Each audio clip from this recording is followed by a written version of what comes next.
पुण्यातल्या कसबापेठ विधानसभा मतदारसंघाच्या पोटनिवडणुकीच्या मतदार जनजागृतीसाठी आज रॅली काढण्यात आली। तसंच ठिकठिकाणी पथनाट्यही सादर करण्यात आले। शनिवारवाडा ते मंडई इथल्या दत्त मंदिरापर्यंत काढलेल्या या रॅलीमध्ये शालेय विद्यार्थी मोठ्या संख्येनं सहभागी झाले होते। यावेळी मुख्य निवडणूक अधिकारी श्रीकांत देशपांडे आणि पुण्याचे जिल्हाधिकारी तथा जिल्हा निवडणूक अधिकारी डॉक्टर राजेश देशमुख उपस्थित होते। मतदानाचा हक्क हा अमूल्य हक्क आहे हे लक्षात घेऊन मतदारांनी मतदानाचा हक्क बजावावा, कोणतेही दडपण किंवा प्रलोभनाला बळी पडू नये। रविवार हा सुट्टीचा दिवस असला तरी नागरिकांनी मोठ्या संख्येनं मतदान करावं आणि गेल्या मतदानापेक्षा मतदानाची टक्केवारी वाढवावी असं आवाहन श्रीकांत देशपांडे यांनी यावेळी केलं।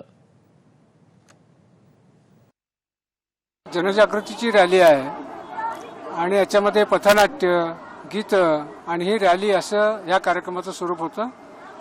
या कार्यक्रमामध्ये हाच मुख्य एक संदेश आपण सगळ्यांना देतोय आहे की मोठ्या प्रमाणामध्ये सगळ्या लोकांनी बाहेर येऊन आपला मतदानाचा हक्क बजावावा आणि आतापर्यंत जे मतदान झालं त्याच्यापेक्षाही जास्त मतदान यावेळेला होईल असं आम्हाला अपेक्षा आहे।